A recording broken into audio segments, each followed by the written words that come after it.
परम पिता परमात्मा पूर्ण ब्रह्म सारी सृष्टि के रचनहार कुल मालिक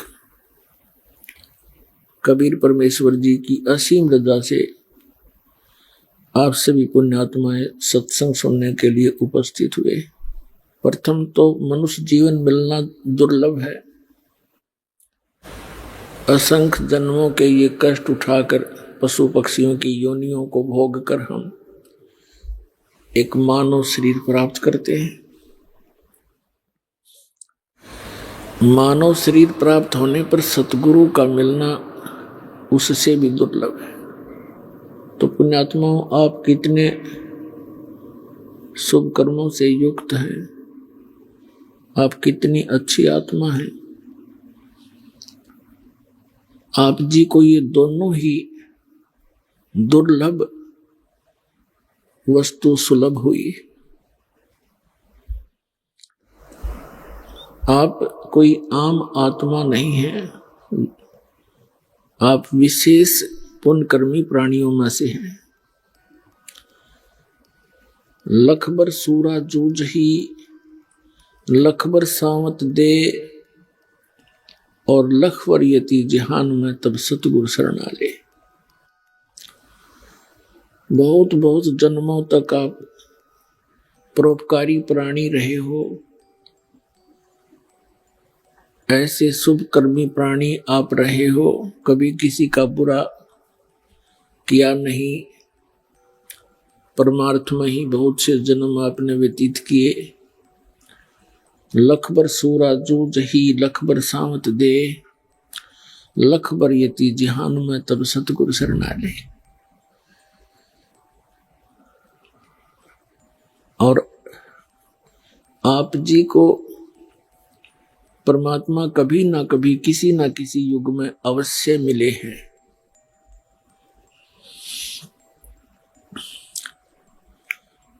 और जब परमात्मा मिलते हैं वो अपनी प्यारी आत्माओं को भक्ति से जोड़ देते हैं। जैसे 600 वर्ष पहले वो परमेश्वर परम अक्षर ब्रह्म सत्य पुरुष, जिसे संत भाषा में परम पुरुष भी कहते हैं, सत्य पुरुष भी कहते हैं, उनका वास्तविक नाम है कबीर साहब, कबीर देव, कबीर परमेश्वर। अमर पुरुष, परम अक्षर पुरुष, सत्य पुरुष, ये उनके उपमा के नाम हैं। सत्य पुरुष माने अविनाशी भगवान, परम पुरुष माने श्रेष्ठ पुरुष, उत्तम पुरुष, और परम अक्षर ब्रह्म, परम अक्षर पुरुष यानी सबसे श्रेष्ठ, सबसे वास्तव में अविनाशी परमात्मा। तो यहाँ वो परमात्मा 600 वर्ष पहले भारत वर्ष की इस पवित्र भूमि पर, वैसे तो परमात्मा के लिए कोई बाधा नहीं है, कोई सीमा नहीं है, क्योंकि परमात्मा कहते हैं बलक और विलायत तक हम ही धारे भेख। बलक बुखारे में भी हम गए, विलायत में यानी इंग्लैंड के अंदर भी, कहते यहाँ वहाँ पूरी पृथ्वी पर हम अपने बच्चों को संभालने के लिए जाते हैं। तो इस प्रकार इस भारत की उस पवित्र भूमि पर परमात्मा ने अपने पवित्र चरण रखे, सतलोक से आकर एक कमल के फूल पर विराजमान हुए, एक शिशु रूप धारण करके। फिर उनको नीरूनी मां नाम के एक दंपत्ति जुलाहा उठा ले गए। जुलाहे के घर उनकी परवरिश की लीला होने के कारण और बड़ा होकर के परमात्मा जुलाहे का कार्य करते थे, इसलिए वो धानक जुलाहा, कबीर जुलाहा नाम से प्रसिद्ध हुए। लेकिन वो परमात्मा है। फिर छोटी आयु में ही वो जो उद्देश्य लेकर आते हैं वो अपना कार्य शुरू कर देते हैं। उनका जन्म नहीं हुआ, कबीर जी सहशरीर आए थे, सहशरीर चले गए थे। तो पुण्यात्माओं, आप कभी ना कभी उस परमेश्वर की शरण में रहे हो, इस युग में भी रहे हो। जो शीघ्र आ रहे हैं ये इस युग के ही संबंधित प्राणी हैं, क्योंकि एक ही घर में, एक ही परिवार में 5 सदस्य हैं। 2 दीक्षित हो जाते हैं, 3 विरोध करते रहते हैं। तो जो परमात्मा के पिछले संस्कारी हंस हैं वो तुरंत आ जाते हैं, और शेष विरोध कर रहे होते हैं वो भी कुछ दिनों में। परमात्मा दयालु हैं। जिस घर में भगवान की वाणी शुरू होगी, भगत मंत्र जाप करते हैं, तो उनके अंदर भी उसका असर होगा, और धीरे धीरे फिर वो एक दिन उनके ऊपर जो पाप कर्मों का दबाव है वो हट जाएगा। उनकी आत्मा में फिर कुछ चेतना आएगी, तो वो भी दीक्षित हो जाएंगे। वो थोड़ा देर से आएंगे, आना पड़ेगा। अब इसका कारण क्या है कि जैसे कोयल क्या करती है, कोयल मादा पक्षी जो है अपना अलग घोंसला बनाकर अंडे उत्पन्न नहीं करती, क्योंकि उसके अंडों को काग खा जाते, छोड़ते नहीं। वो थोड़ी सी बुद्धिमता से काम लेती है। किसी मादा कौवी ने अंडे दे रखे हो घोंसले में, तो मादा कोयल भी जब वो कौवी कहीं चुग्गा चरने के लिए, अपना आहार के लिए बाहर गई होती है, पीछे से उसके घोंसले में अपने अंडे उत्पन्न कर देती है। जब वो कौवी वापस आती है तो देखती है कि 2 अंडे थे, 4 कैसे हो गए। वो ये पहचान नहीं पाती कि मेरा अंडा कौन सा है, इसलिए वो चारों को ही सेवन करती है, चारों को ही परवरिश देती है, और फिर वो अंडों से बच्चे जब निकल जाते हैं उनकी शक्ल भी एक जैसी ही होती है, और कौवी का उन चारों के अंदर वैसा ही मोह बना रहता है। मादा कोयल दूर से बैठकर देखती रहती है। जब वो बच्चे उड़ने योग्य हो जाते हैं, कुछ दूर तक उड़कर वापस घोंसले में आते हैं, थोड़ी सी दूरी पर वृक्ष पर बैठकर कोयल वहां अपनी बोली बोलती है, कुहू कुहू की आवाज लगाती है। जो कोयल वाले बच्चे होते हैं वो अपनी माँ की वाणी को सुनकर, आवाज को सुनकर ऐसे चौकन्ने होते हैं, और कौवे वाले वो वैसे ही अपना मस्त रहते हैं, उनका उसकी वाणी का कोई असर नहीं होता। और कोयल बोलती है तो वो कोयल वाले बच्चे उड़कर उस आवाज को पहचान कर, आकर्षित होकर उस आवाज की तरफ चल पड़ते हैं। वो कोयल भी उड़कर चल पड़ती है और कुहू कुहू करती जाती है। वो बच्चे भी उस आवाज के साथ साथ वो बहुत दूर निकाल ले जाती है। कभी कुछ देर तक उनका पीछा करती है कि मेरे बच्चे गए। जब वो बहुत दूर चले जाते हैं तो सोचती है कहीं दूसरों को कोई हानि ना पहुंच जाए, वो वापस आ जाती है, उनका पीछा छोड़ देती है। तो पुण्यात्माओं, परमात्मा की ये वाणी, कोयल वाली वाणी समझो, अमृत वाणी, आप जी ने टीवी के माध्यम से सुनी हो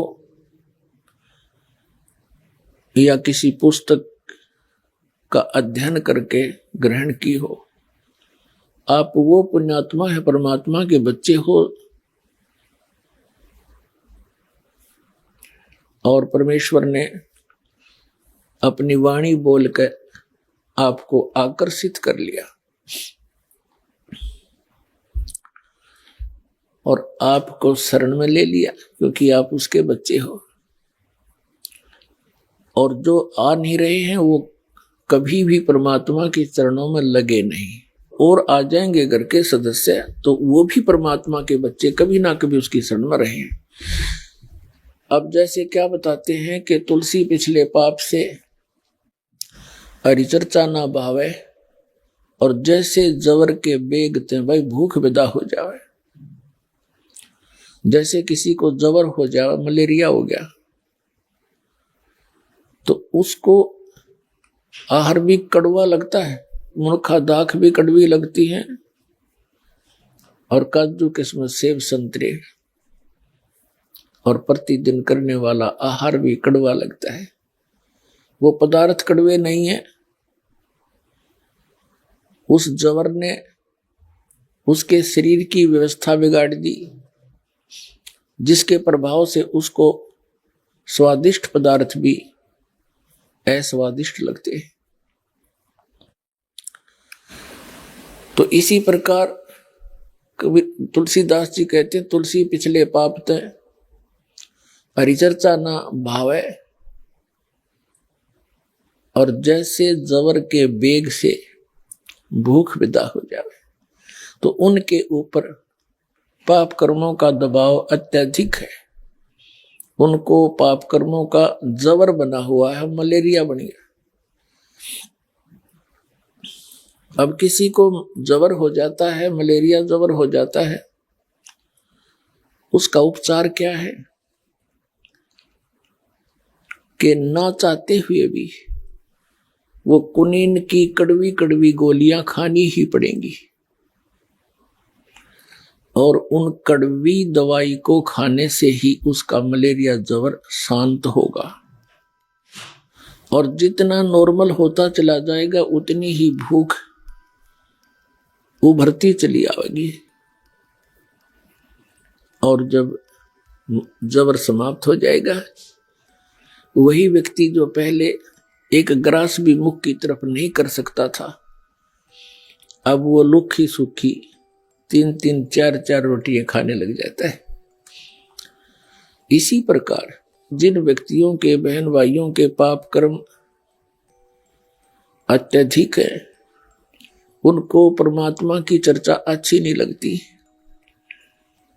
कबीर साहब कहते हैं, कबीर पिछले पाप से हरि चर्चा ना सुआवे, कै ऊँगे कै उठ चले, ना और बात चलावे। जिनके पाप कर्म ज्यादा हैं, जिसके कारण उनकी आत्मा पर अंतःकरण में एक ऐसी व्यवस्था बन गई, उनको परमात्मा की जो अमृत कथा वो भी अच्छी नहीं लगती, वो भी नहीं सुहाती।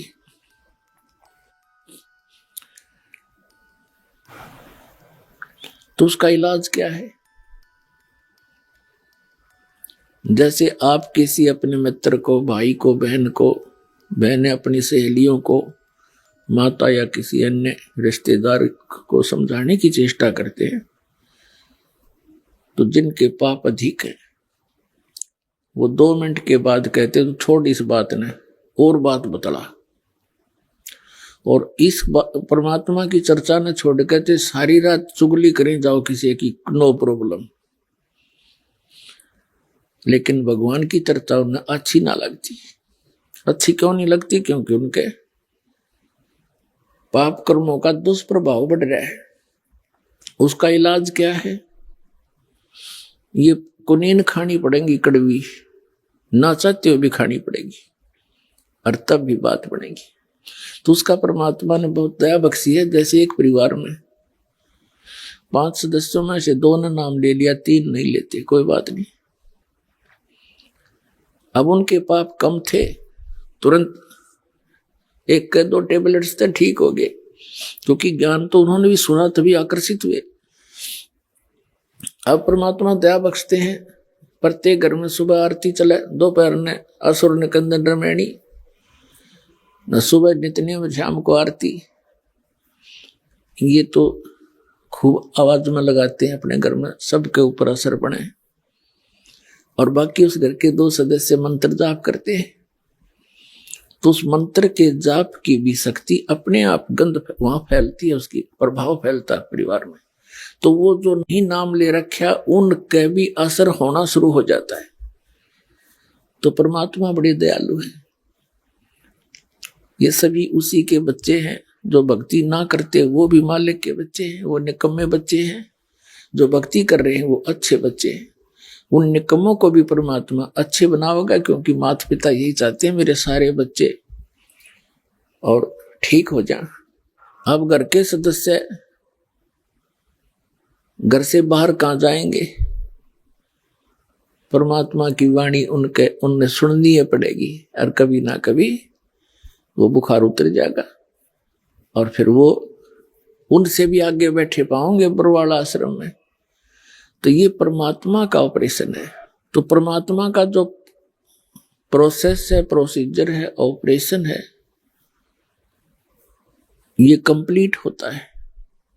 इसमें कोई मीन मेख नहीं होती, कोई त्रुटि नहीं होती। वो जो कार्य करते हैं वो परिपूर्ण ही किया करते हैं। अब उन्होंने यो काम शुरू किया है, उन्हीं के आदेश से, उन्हीं के वचन से सब कार्य शुरू हुआ है और ये पूरे विश्व में होगा। बतेरे बहुत दिन हो गया हमने डले डोत्या ने, आज तक बताओ क्या साथ लेकर गया कोई प्राणी? किसी का इतिहास देख लो। कबीर साहब फिर हमें ज्ञान देते हैं, हमें ये ज्ञान हो जाएगा कि यहां कितना ही धन जोड़ लेते हो आप, संपत्ति बना लेते हो और एक सेकंड में मृत्यु हो जाती है। कोई काम है यो? सारा जीवन खो दिया और यही रख कर चले गए। और एक आधा लड़का ऐसा निकम्मा पैदा हो जाता है, उसके जोड़े जाड़े नाश कर देता है। पाप का भागी वो बना जो सारी उम्र जोड़ता रहा और बर्बाद कर दिया बेटे ने। और मिलना वही है जो परमात्मा ने प्रारब्ध में लिखा है, किस्मत में जिसका है वही मिलेगा। जब तक वो परमेश्वर कबीर जी की शरण में नहीं आते, और परमात्मा कबीर जी की शरण में आने के बाद फिर तो कहने की आवश्यकता है को नहीं। आपके भाग्य में ना होगा तो देगा परमात्मा आपको, जो आपके लिए अनिवार्य होगा। कोई बकवाद मांगोगे वो नहीं देगा, क्योंकि आप अंडर ट्रीटमेंट हैं। आप परमात्मा के दरबार में मोक्ष उद्देश्य लेकर आइए, उससे फिर सारा ही लाभ हो जाएगा।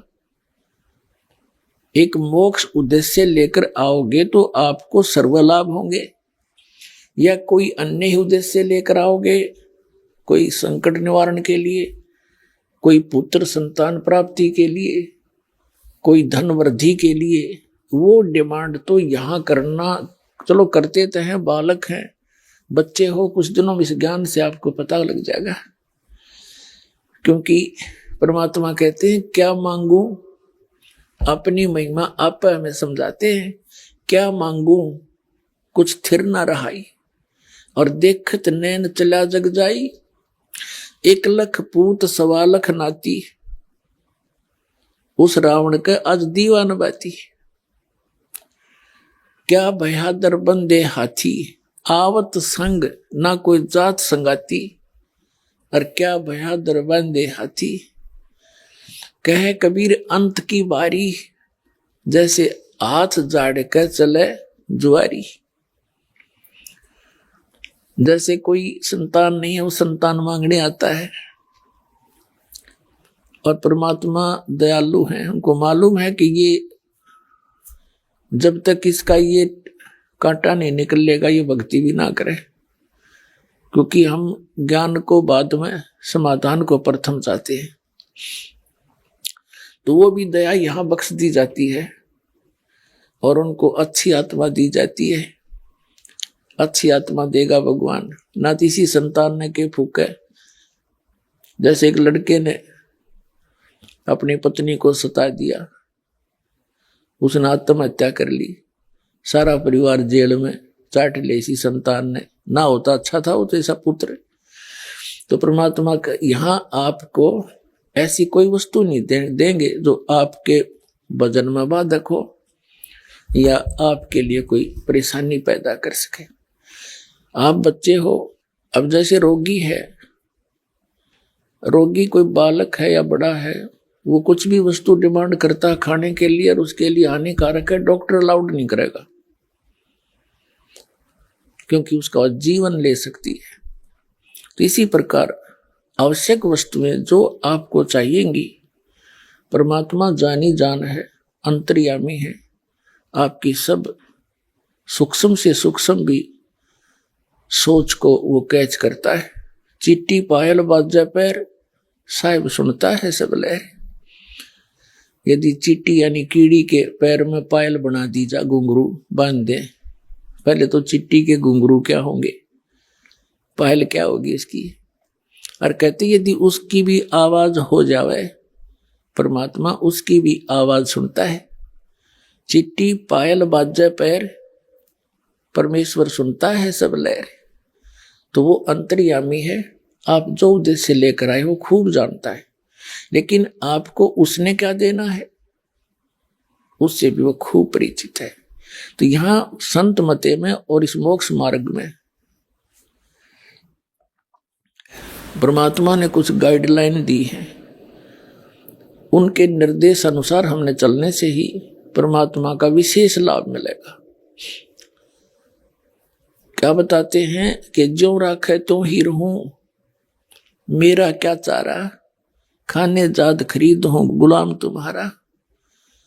कि जैसे राज्य क्रमता राम की, रजा धरे जो शीस, दास गरीब दरस परस तिस बैठे जगदीश।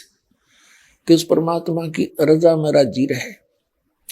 जब तक आप इस शरण में नहीं आए थे तब तो काल की रजा थी और आपके कर्मों की रजा थी, उसमें राजी रहो या ना रहो वो तो आपको होना ही होना था। दुख भी मिलना था, प्रारब्ध का सुख भी मिलना था। अब यहां रजा भगवान कबीर साहब की चलेगी, आपके कर्मों की नहीं चलेगी। आपके कर्मों में आपत्ति है, संकट है, वो नहीं आने देंगे। फिर भगवान की आवश्यकता जिन्हें कह टूटेंगे और भक्ति भी करते रहे, फिर क्या कौन पूजे भगवान को, क्या आवश्यकता परमात्मा की। तो पुण्यात्मा, अब आप उस परमेश्वर की शरण में आगे हो और आपका उद्देश्य होना चाहिए जन्म और मृत्यु के रोग का उपचार हो। यदि ये नहीं हुआ तो उसके बारे में बताते हैं।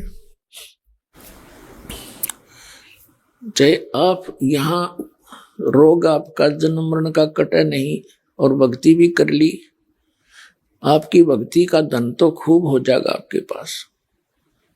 और यदि आप कोई मर्यादा भंग करते रहे, यहीं की आस्था रखते रहे वस्तुओं में और मृत्यु होगी, तो मोक्ष वाला काम आपका अधूरा रह गया, जिस उद्देश्य से आपने यहाँ प्रवेश पाया था। यहां आपको अन्य संसारिक सुख तो फ्री में मिलेंगे, उनके मांगने की जरूरत नहीं आपने। और ठीक है, बालक हो अभी आप, जैसे बच्चे हैं, सर्दी आ जाती है, बच्चे कहो या ना कहो माता पिता को पहले चिंता होती है किसके जूते लेने हैं, किसकी जुराब मंगानी है, किसके कपड़े मोटे सर्दी के लाने हैं, किसकी जर्सी लेनी है। वो कहो अच्छा है, ना कहो तो भी वो लावेंगे।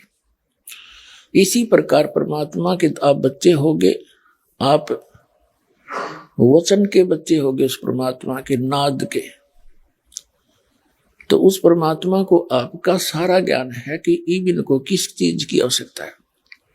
और कोई बच्चा बेमतलब की बकवाद मांगता है तो माता पिता उसको देते ही नहीं है, जो उसकी हानि में हो।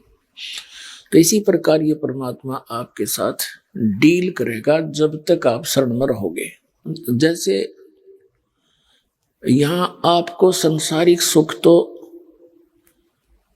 फ्री में मिलेंगे, रूंगे में। रूंगा क्या होता है? जैसे हम छोटे छोटे थे तब हमारे गांव में सन 1951 में दास का जन्म हुआ, तो सन 60 के आसपास हम 8-7 साल के समझन जोगे हुए। तो उसमें क्या करते थे, गांव में बाहर के शहर के व्यक्ति कुछ सामान बेचन आया करते, सब्जी, कोई फल, प्याज, इस तरह के। तो वहां गांव के जो हमारी दादी ताई, वो क्या करती थी, जैसे उसने सब्जी ले ली टिंडे ले लिए। और क्या करते थे वो व्यापारी, बेचने वाला, एक तखड़ी के तराजू में एक तरफ तो वो अनाज डालती थी, पैसे होते नहीं थे, गेहूं, चने या बाजरा। तो जैसे एक बेले में, कटोरे में वो लाए, गेहूं लाई दादी और उसने उसकी ताखड़ी में डाल दी। और ने पूछा करती, भाई कितना कैसे देगा? कि गेहूं के 2 बार, गेहूं जो डाल दिया एक पालड़े में उसके इक्विवेलेंट 2 बार टिंडे तोल के देगा वो। फिर न्यू क्या, वो तो ले लिया सौदा जो लेना था, उसके बदले में तो फाइनल हो गया। फिर न्यू क्या करती, भाई रूंगा और दे, रूंगा। न्यू क्या करती, रूंगा दे, रूंगा माने फ्री। वो एक टिंडा ठाका और दे देता, अगले ना और दे भाई, वो एक और दे देता, छोटा सा, बुढ़िया राजी हो जाती। तो वो रूंगा है फ्री ऑफ कॉस्ट, और सौदा तो हो लिया, जो होना था वो तो उसका था ही। तो जो वास्तविक हमारा यहाँ उद्देश्य है वो तो आपके जन्म और मृत्यु के रोग का नाश करना है। हम सौदा तो वो देंगे आपको, और यहाँ के संसारिक सुख तो आपको रूंगे में देंगे, यानी फ्री ऑफ कॉस्ट, जिसका यहाँ कोई लिंक नहीं।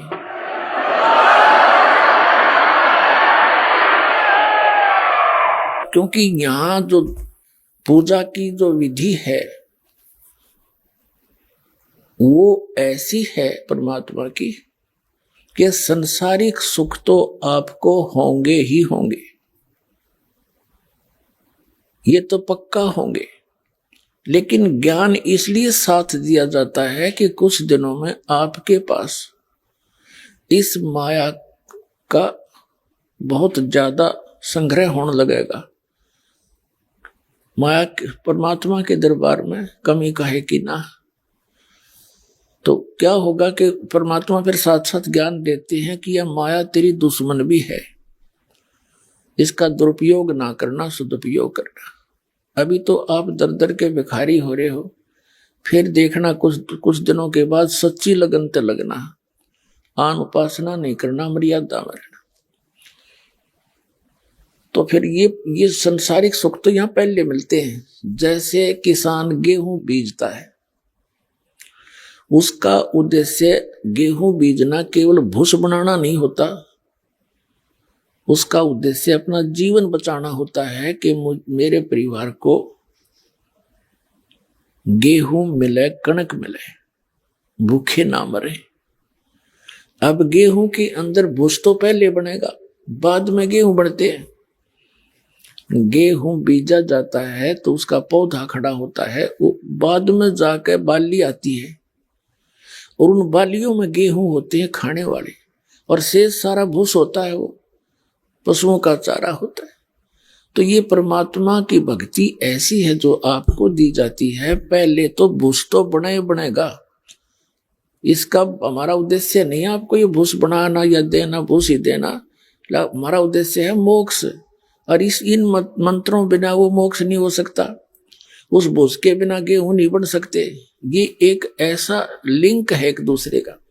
जो स्टार्ट में आपको प्रथम मंत्र दिया जाता है, ये आपको ये संसारिक सुख ही देता है। और इसमें प्रथम मंत्र में जो फर्स्ट एंड लास्ट के जो मंत्र हैं, ये आपके मोक्ष के लिए आपकी भक्ति इसके साथ साथ बनती रहेगी जब तक सतनाम नहीं मिलेगा। तो ये जो इन 5 प्रधानों के नाम आपको दिए जाते हैं, आपका कनेक्शन कट गया, भक्तिहीन हो गए, पुनर्जन्म के पुण्य रहे नहीं, तो नए सिरे तो चार्जिंग लानी पड़ी, या तो धीरे धीरे चार्जिंग बढ़ती चली जाएगी, आपकी बैटरी फुल हो जाएगी। कुछ भी काम करिए फिर तो कुछ ही दिनों में आपके बहुत काम सरेंगे, बहुत लाभ होगा। और अन्य व्यक्ति आपको देखा करेंगे, न सोचा करेंगे इनका क्या हो गया, ये कहां से आओ इनके इतना पैसा। एक भक्त बता रहा था जी, हमारे पड़ोसी यूं कहें कि यूं वहां जाता है बरवाला, और बरवाला के क्रोथा में हमारा आश्रम था, क्रोथा आश्रम, क्रोथा कांड हुआ जो बदनामी हमारी खूब करी थी न बेतुकी। वहां नोटा की बोरी पागी है, वहां पता नहीं कि बकवास पाई। तो जो ऐसे कहते हैं दूसरे पड़ोसी आपस में, जो कहेंगे वहां जाते हैं इनके महाराज जी पैसे देते हैं इन्हें, और इसलिए इनका साइकिल का भी ब्योत नहीं था और दो दो गाड़ी चला। आज वो इस दृष्टिकोण से देखते हैं। तो बच्चे आपस में बातें कर रहे थे, कहने लगे जी हम कहें तो वो ठीक है, माया तो यहीं से मिलती है हमारे को, लेकिन जिस तरह वो सोच रहे हैं वह सोच गलत है उनकी। हम उनसे कहते हैं, जो हमसे डायरेक्ट कह देता है तो उसको हम भी कहते हैं आप भी आ जाओ, आपको भी दे देंगे, महाराज जी तो खूब माया बांट रहे हैं। तो ये माया सतलोक से आ रही है आपके लिए, यहाँ की नहीं है ये, क्योंकि आपके भाई यहाँ तो सीमित इनका बजट है यहाँ का। अब जैसे पुण्यात्माओं एक बार हरियाणा प्रांत में फ्लड आ गई थी सन 1995 में, और इतनी फ्लड आ गई कि यहाँ का बजट उस समय मुश्किल से 700-800 करोड़ का था, और यहाँ आनी होगी लगभग 2000 करोड़ की। वो अक्षति पूर्ति के लिए हरियाणा सरकार का बजट नहीं था जो उसने पूरी कर दे, तो सेंटर ने ऐड दी थी, और वो सबको वो सुविधा मिली। किसी का ट्यूबवेल खराब हो गया था, किसी का मकान गिर गया था, किसी का कुछ हो गया था, उनकी अक्षति पूर्ति हुई तो सेंटर ने की।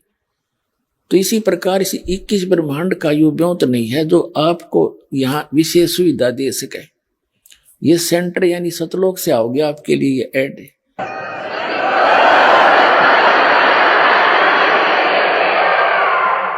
तो इस प्रकार आपने या तो चिंता छोड़ देनी चाहिए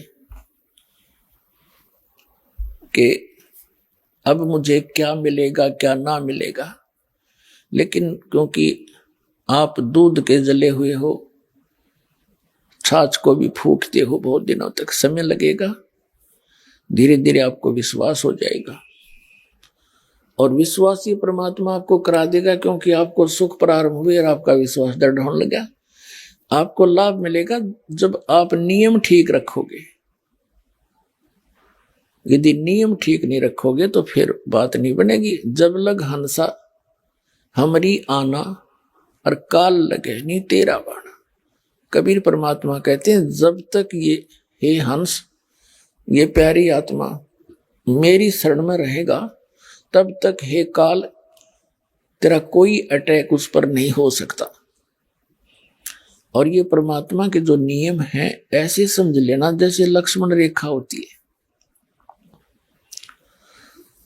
कौन कौन से नियम है? आन उपासना नहीं करनी, जो दास भक्ति बताता है इसमें सभी पूजाएं आ जाती है। इसके अतिरिक्त कोई और पूजा आप अपनी परंपरागत करते हो तो वो शास्त्र विधि को त्याग कर आपका मनमाना आचरण है। श्रीमद् भगवद गीता अध्याय नंबर 16 के श्लोक नंबर 23-24 में कहा कि अर्जुन, शास्त्र विधि को त्याग कर जो मनमाना आचरण करते हैं उनको न तो सुख होता है, न उनकी को कोई सिद्धि प्राप्त होती है, न उनकी परम गति होती है। यूजलेस, फिर क्या फायदा डले ढोने का। और शास्त्र में कुल साधना कौन सी है? पवित्र वेदों में, पवित्र श्रीमद् भगवद गीता में, और पवित्र सूक्ष्म वेद जो कबीर परमेश्वर के द्वारा दिया गया अमृत ज्ञान सच्चिदानंद घन ब्रह्म की वाणी में जो भी साधना लिखी है, उसके अतिरिक्त जो भी हम साधना करते हैं, भक्ति करते हैं, वो शास्त्र विधि को त्याग कर मनमाना आचरण है। चाहे वो पुराणों का से आपने लिया है, चाहे आपने किसी उपनिषद से वो भक्ति ली है, साधना ली है, यदि वो इन परमात्मा के वेद और गीता से नहीं मिलती तो यूजलेस है। प्रथम तो यह है कि आन उपासना नहीं करनी और पूजा नहीं करनी, जो हम दे वही करनी है। इसके विषय में कबीर साहब कहते हैं 100 वर्ष तो सतगुरु पूजा, एक दिन आन उपासी, वो अपराधी आत्मा फिर पड़े काल की फांसी। कहते हैं 100 वर्ष आपने अपने गुरु जी के द्वारा बताई हुई यथार्थ भक्ति कर ली, और एक दिन आन उपासना कर ली, कहते तेने बट्ठा बैठा दिया, सारा काम बिगाड़ दिया, नाम खंड हो गया, परमात्मा रूठ गया। परमात्मा रूठे पाछे फिर हमारे पास क्या रह गया? चाहे कितनी भक्ति कर ली हो, जिस उद्देश्य को लेकर चले थे वो उससे वंचित रह जाओगे। फिर क्या बताते हैं? परमात्मा की शरण में आने के बाद आपके ऊपर किसी भी देवी देवता, भूत प्रेत, बहरो बैताल का कोई असर नहीं हो सकता। ये सत्कर मान लेना। चाहे को करके देख लियो, कितना कुछ कर लियो। हमने बहुत से प्रमाण भी बता रखे हैं आपको बहुत बार, जो यहाँ भक्त आते हैं जिनके ऊपर इन सियाने सप्टिया ने खूब करके देखा, कोई असर नहीं हुआ, उल्टे वही दुखी हो गए। तो उन्होंने स्वयं फोन करके बताया हमारे बच्चों को, हमारे भक्तों को, कि भाई आपकी भक्ति अनमोल है। आज तक हमारे मंत्र किसी पर निष्क्रिय नहीं हुए थे, आप पर यह कारगर सिद्ध नहीं हुए और आप सही लगे हुए। तो पुण्यात्माओं, ये कोई बालकों का बताया मार्ग नहीं है। खुद धनी ने आकर यो ज्ञान दिया अपने बच्चों को, जो दास के पास उपलब्ध है। और ये ज्ञान अभी तक छुपा के इसलिए रखना था कि कहीं काल के दूतों का हाथ लग जाता, उनके द्वारा जो नाम भी ये भक्ति बताई भी जाती तो असर नहीं करती, क्योंकि अधिकारी के बिना कोई भी काम सफल नहीं होता। एक छोटा सा लाइसेंस बनवा लो ड्राइविंग चालक का, और वो भी डुप्लीकेट है, तो जब पकड़ा जाएगा वो सजा का पात्र होगा। विदेश जाने का पासपोर्ट है, वो डुप्लीकेट, वो काम नहीं करे। और ये तो सतलोक जाने का पासपोर्ट, ये नकली जगह जगह ठग बैठे, मूर्ख बना रहे सारी जनता को। इनके पास वो वस्तु है नहीं और सबका जीवन नाश करते। तो जब यहां से जाते हैं तो बनाने वाला भी दोषी और बनवाने वाला भी। तो कबीर साहब कहते हैं, देखा देखी गुरु शिष्य बन गए, किया ना तो विचारा, और गुरु शिष्य दोनों के सिर पर काल ठोका पंजारा। दोनों ने गड़ेगा काल घेर के वहां पर। तो वहां चिल्ला भी पट्टेगा और गुरु जी की भी वही मजाई हो रही होगी। तो दोनों रोएंगे बैठ के, फिर क्या बने? वो छूट की डोर हाथ थे। और फिर परमात्मा कहते हैं, जब आप शरण ले लेते हो कबीर भगवान की इस दास के माध्यम से, तो आपके सभी भूत प्रेत पितृ आपके घर से स्थान छोड़ जाते हैं। अब एक भक्त कह रहा था, न बोले जी हम हमारे दूसरे चाचे ताऊआ ने परेशान कर रखे हैं। भाभी क्यों कर रखे हो? कि जी हमारे पहले प्रेत बाधा थी, यहां से दीक्षा लेने के बाद वो हमारी प्रेत बाधा तो खत्म होगी। अब वही प्रेत थी तो मेरे चाचे ताऊआ के भी हुआ, तो उनके वो प्रेत बाधा ज्यों की तो चल रही है, हमारी ठीक होगी। तो उनने क्या सोचा कि इनने हमारे भेज दिए सारे भूत, तो उन्होंने हमारे साथ विरोध करना शुरू कर दिया कि तुम कितना वहां जाते हो बरवाला में, हमारे ऊपर जंतर मंत्र करा के तुमने सारे भूत हमारे भेज दिए, हमारे साथ झगड़ते हैं। तो मैंने कहा उनसे ये कहो कि आप भी बरवाला आओ और देखो वहां क्या जंतर मंत्र किया जाता है। और इसका तो यही है कि जैसे आप जी ने दीक्षा ले ली, जैसे घर में मच्छर हो, मच्छर, और वहां ऑल आउट लगा दे, ये जो आती है, तो मच्छर उस घर को छोड़कर कहां जाएंगे? उससे बाहर दूसरे घर में घुस जाएंगे जो बिना ऑल आउट का होगा। तो हमने भाई ऑल आउट दे रखी आप तई। ये भक्ति का जो सच्चा मंत्र है ये ऑल आउट है। और उनसे भी कहो कि वो भी आके यहाँ ले लें ऑल आउट, वो फिर अपने आप वो भी सुखी हो जाएंगे। अब जैसे कबीर साहब कहते हैं कि एक समय ये जितने भी भैरव भूत पित्र और ये देवता देवी मेरे पास आकर खड़े हो गए और कहने लगे, जो आपकी पूजा करते हैं, आपको मानते हैं, वो हमें नहीं पूजते। अब हमें बताओ हम कहाँ जाएं, हमें ठौर बताओ। कबीर साहब ने कहा, जो मेरी पूजा नहीं करते वो तुम्हारे लिए ही है, उनको लूटो खाओ। देवी देव ठाड भये हमको ठोर बताओ, जो मुझको पूजे नहीं उनको लूटो खाओ। जाओ तुम जो मुझे नहीं पूछते खाओ। और फिर मर्यादा है बीड़ी शराब तंबाकू सेवन, मदिरा सेवन, मांस आहार और दुराचार, भ्रष्टाचार, चोरी, डाके, ठगी, मिलावट, ये जुल्म नहीं करना।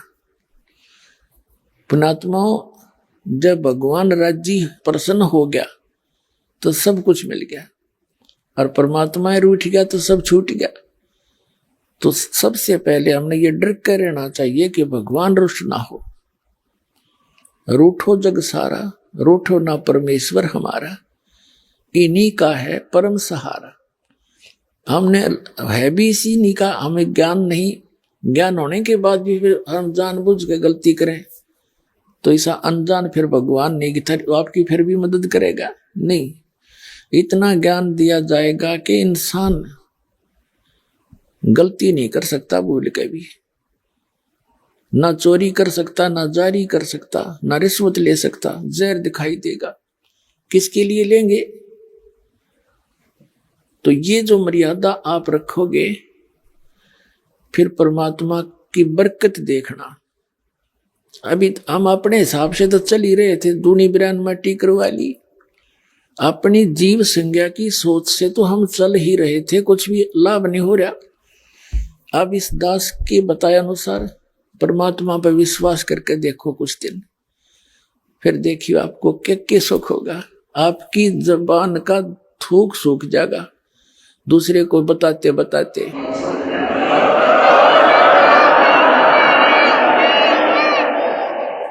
तो पुण्यात्माओं, ये दास कोई बालक नहीं, अनजान नहीं, कोई मांगने खाने वाला नहीं, या कोई रोजी रोटी का उद्देश्य लेकर इस मार्ग पर नहीं लगा। दास को 2 रोटी परमात्मा ने खूब दे रखी थी 2 समय की। जूनियर इंजीनियर इन इरिगेशन डिपार्टमेंट हरियाणा में दास नौकरी करता था, और भाग्य उदय हुआ परम संत स्वामी रामदेवानंद जी के चरणों की धूल मिली, एकदम जीवन बदल गया। जिस टारगेट को लेकर उद्देश्य के लेकर जी रहे थे, वो तो कति नकली दिखाई दिया। जो उद्देश्य था मूल इस मनुष्य जीवन का, उसको आपने पता ही नहीं था। उस ज्ञान से, उस परम संत के बताए ज्ञान से अंतःकरण में एक न्यारी रोशनी हुई। और फिर सन 1917 फरवरी अमावस्या 1988 को दास को दीक्षा की भीख मिल गई। उस दिन के बाद अपनी नौकरी भी करता था, परमात्मा की भक्ति दिन रात करता था, क्योंकि यह भक्ति ऐसी है जो प्रारंभ से लेकर आज तक भक्ति यही है और है ही नहीं। इसमें अज्ञानियों ने गलत साधना करके हठ योग आदि व्रत रखने, फलाना करना, ये शुरू करा दिए, और इसको आम जन साधारण कर नहीं सकता। जबकि भक्ति यही है, किसी वेद में, गीता में, या परमात्मा के गौड़ जीवन ज्ञान कबीर वाणी में देख लो। नाम उठत नाम बैठत नाम सोवत जाग बे, नाम खाते नाम पीते नाम से ती लाग बे। चलते फिरते बैठते उठते हैं, उस मालिक का जाप करना है, नाम से मोक्ष होगा। तो ये दास अपने सर्विस भी करता था क्योंकि अपने जो दैनिक कार्य के बाद हमारे पास घना समय है, और जब तक हम इस भक्ति मार्ग पर, ज्ञान पर नहीं लगते, तो हमने वो समय जो हमारा भक्ति में लगना था वो गलत जगह लगाते थे। या तो किधर गप्पे मारा करते बैठ के पार्क में, या किधर और मित्र रिश्तेदार के पास सहमते जा खड़े होते, या फिर गुटी लगाने लग जाते, या ताश खेलते थे, या राजनीति की बतलाया करते, या किसी और नंदा चुगली कर लेते, या फिल्म देखने लग जाते आंख फाड़ के। तो वो जो समय हम बर्बाद किया करते थे उसी समय को अपने पेट वाले समय से निकाल कर, जो अपना निर्वाह वाले समय के अतिरिक्त बहुत समय हमारे पास,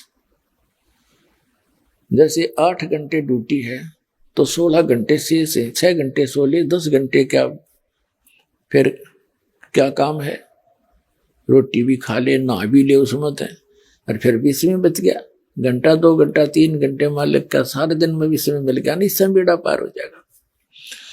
तो ये दास सर्विस भी करता था और अपनी भक्ति करता था। जैसे ये फील्ड का काम होता था, वहां तक जाते थे बस में बैठ कर या जीप में या अपनी व्हीकल से, तो वहां तक दास केवल सिमरन करता जाता था, सिमरन करता आता था। 2-2 घंटे लग जाते आने जाने में। काम का काम, राम का नाम। ऐसे ही आप यहाँ से बैठते हो, कोई तो बेचारे 24-24 घंटे सफर करके पुण्यात्मा आते हैं मालिक के दरबार में, भगवान के बच्चे, कोई 2 घंटे कोई 4 घंटे। तो उस दौरान अपना ज्यादा से ज्यादा मंत्र में ध्यान रखें।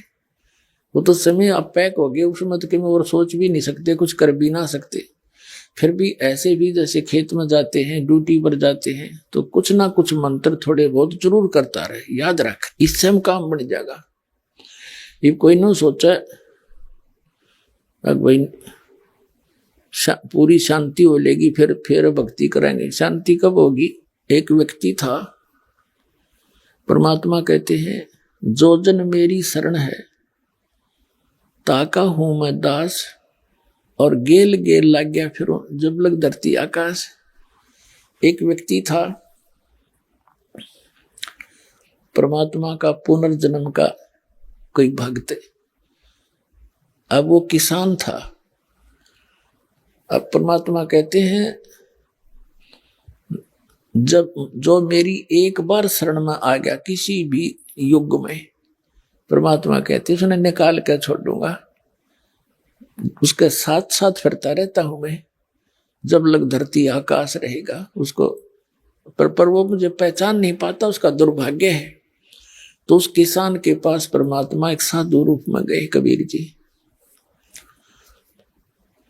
किसान से कहा, क्योंकि पूर्व जन्म के जो पुण्यकर्मी प्राणी हैं उनका स्वभाव बहुत अच्छा होता है, साधु संत अतिथि का बहुत सत्कार करते हैं। बड़ा सत्कार किया, हो महाराज बैठो, महाराज नुहाओ धुआए, कपड़े धोए, बच्चा तक कवा के धोआए, खाना खिलाया।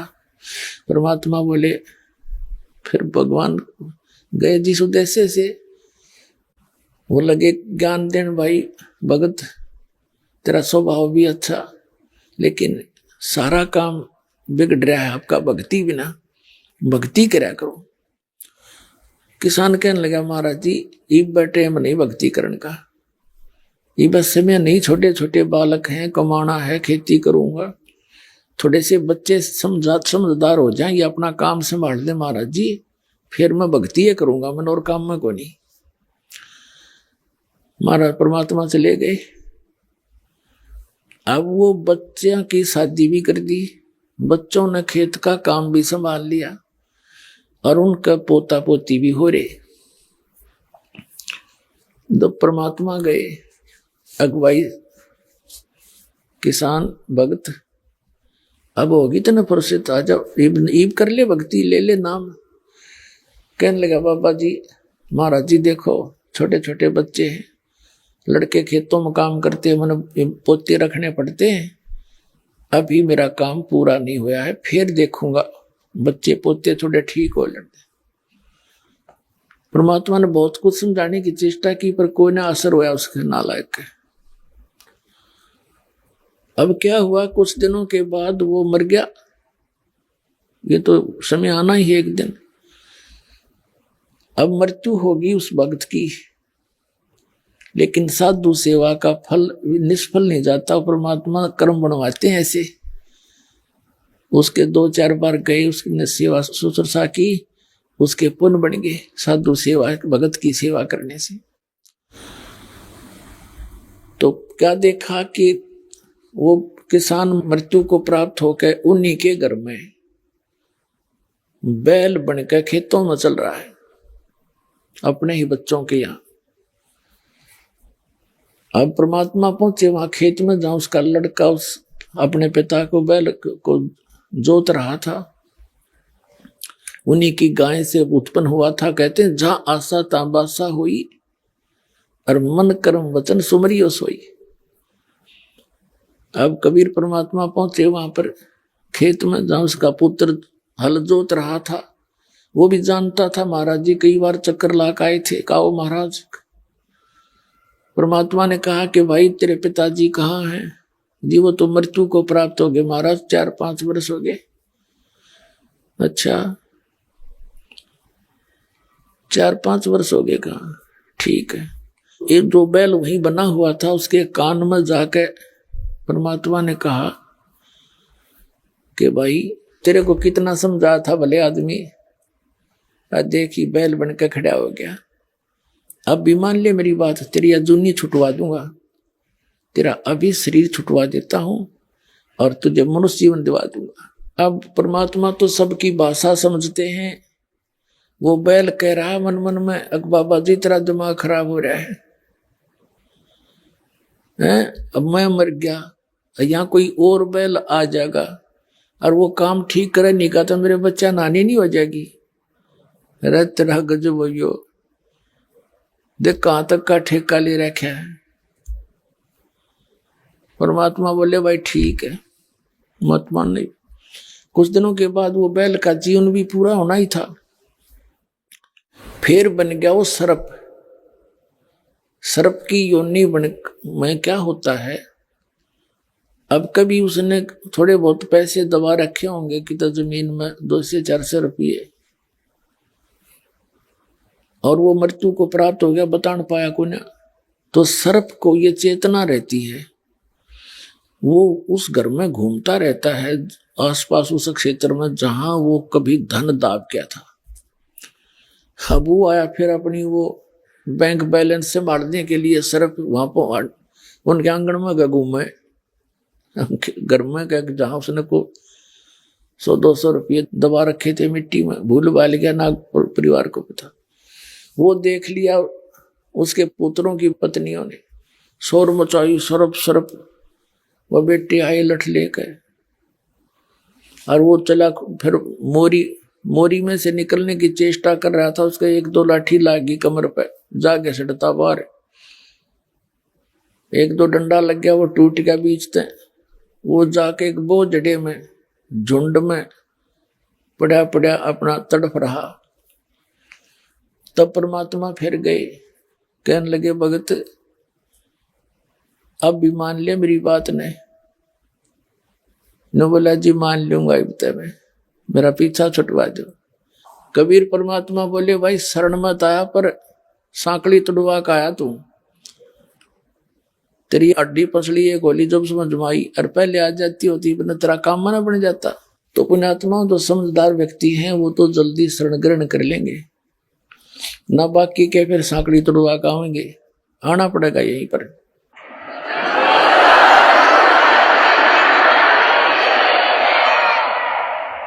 एक माई ने नाम ले रखा था, उसका पति था मिलिट्री से रिटायर्ड, पेंशन आवे और 5-4 बोतल शराब की फ्री मिल, उसने सस्ती मिल जावे उनके कोटे में कैंटीन से। तो उसने अपने पति को खूब समझाने की चेष्टा की।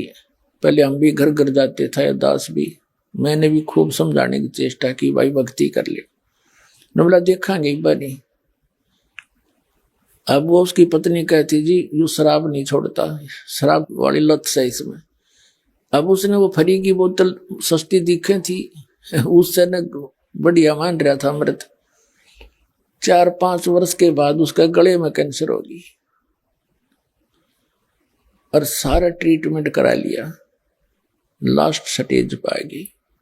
ने बोला ये मेरा केरा होगा। उसकी पत्नी बोली मेरे पास तो एक केरा है, तू वहां चल, करो थे आश्रम थे। तब कहता मैंने कहीं ले चल, मैं वहीं चल पड़ूंगा। बता, जब दुर्गति होली और जब ठीक ठाक शरीर था, जब तक बकवाद वहां थी, वह वहां लेकर आई। मैंने देखा वहां पे ये वही भगत है, अको वही है जी। मैंने उससे कहा क्यों भाई? जब तक हमारी बात न कड़वी लागे थी उस पर बोलना नहीं था, नो आख्या में पानी पड़े, गलती बन गई, नो सच करे भाई। देखो अब तक बात ने घड़ी बिगाड़ ली, नाम ले ले, भक्ति करे, तेरे जितने सांस रह रहे हैं इसमें अपने परमात्मा की भक्ति कर ले, तेरे मनुष्य जन्म जरूर मिल जाएगा, कति खत्म तो हो लिया। तो आज न्यू बोली उसकी पत्नी में लाइए न्यू हो, इसने मन तो बेरा था तो खत्म तो हो लिया, इसका बाद दृढ़ विश्वास भी ना बना इतना। मैंने कहा जब तू दृढ़ विश्वास कर लेगा तेरी कैंसर भी ठीक कर देगा। जब तो न्यू ना रगड़े न्यू कह कति जो कहोगे वह कर लूंगा, मेरे द्वारा भक्ति करने का मंत्र है, इसको शुरू कर, सुनेगा। उसको 60% राहत होगी 10 दिन में, और ठीक होते फिर लाग गया गाली देने, बेटी के बाप के उसके लाग रहे खोटे। 2 महीने के बाद फिर कति एक बार घर वाले भी असरत में पड़ गए, रिश्तेदार भी नो का क्या हो गया और ठीक हो गया, तो तुम्हारा 60% रिकवरी होगी। फिर लाग गया बकवाद करने, नियम रखा नहीं, फिर मृत्यु को प्राप्त हो गया। तो उसको फिर भी मनुष्य जीवन कभी ना कभी दाता फेर देगा। अब शरण में शुरू हो गया, तो इस एक तो बुद्धिमान तो है पहले आ जा, और कर्महीन फिर सांकली तुड़वा का आवेगा, पीछा छूटेगा यही आने से।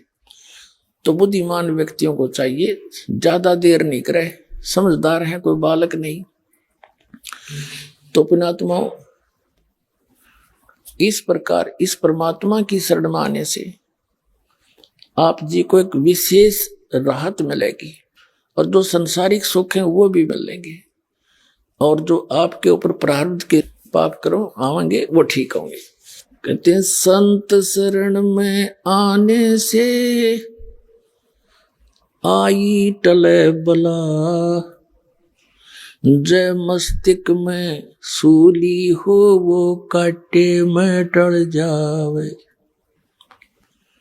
सतगुरु शरण में आने से आई टले बला, और जय मस्तिष्क में, जय भाग्य में मृत्यु हो, सूली की सजा हो, फांसी की सजा हो, वह काटे में टल जा। पुण्यात्माओं, ये कथाएं ही नहीं है, एक बहुत बड़ा आपके लिए एक दिशा निर्देश है इस भक्ति मार्ग में। एक माई थी विधवा, उसके एक पुत्र, और वो लड़का कुसंगत में पड़कर शराब पीने लग गया और ना कोई काम करे। और उस माई ने अपनी 1-2 भैंस गाय बांध रखी थी, उन्हीं के दूध से अपना गुजारा वो कर रही थी। कबीर साहब की लीला है, परमात्मा कबीर जी ये हमारे पिता हैं, ये हमारी माता है, ये हमारे मित्र हैं, सखा हैं, ये हमारे भाई और बंधु हैं। तो ये अब हमारे लिए भटकते रहते हैं। कहते हैं सो छल सीधर मैं करूं अपने जन के काज। जहां पर भी इसकी प्यारी आत्माएं पुनर्जन्म के संबंधित कोई रहा होता वहां ये पहुंच जाते हैं।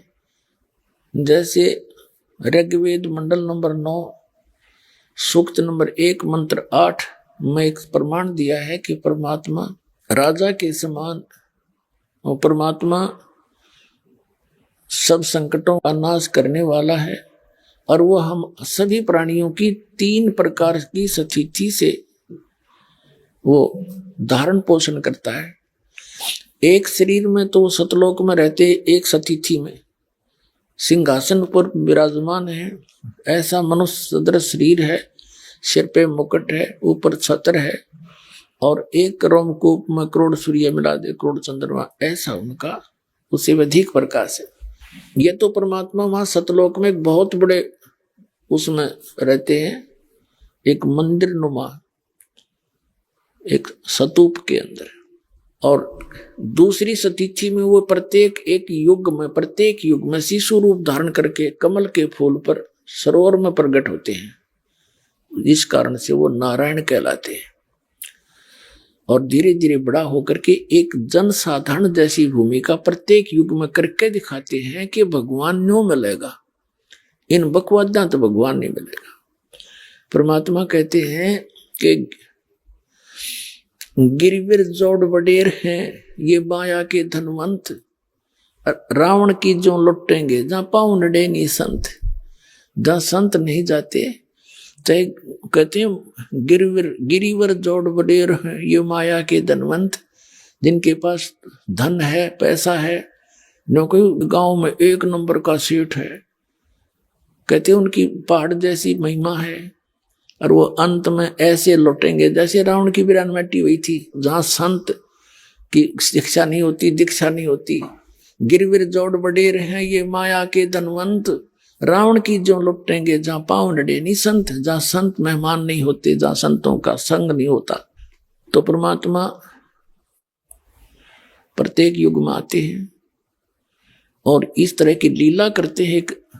जैसे दुल्हा रूप में एक झोंपड़ी में रहा करते थे, हाथ से काम करते थे, भक्ति भी करके दिखाते थे, उनको जरूरत नहीं थी भक्ति की, लेकिन हमारे लिए एक एग्जाम्पल कोड करके गए, उदाहरण देकर गए, वो एक भूमिका की तुम ऐसे करो।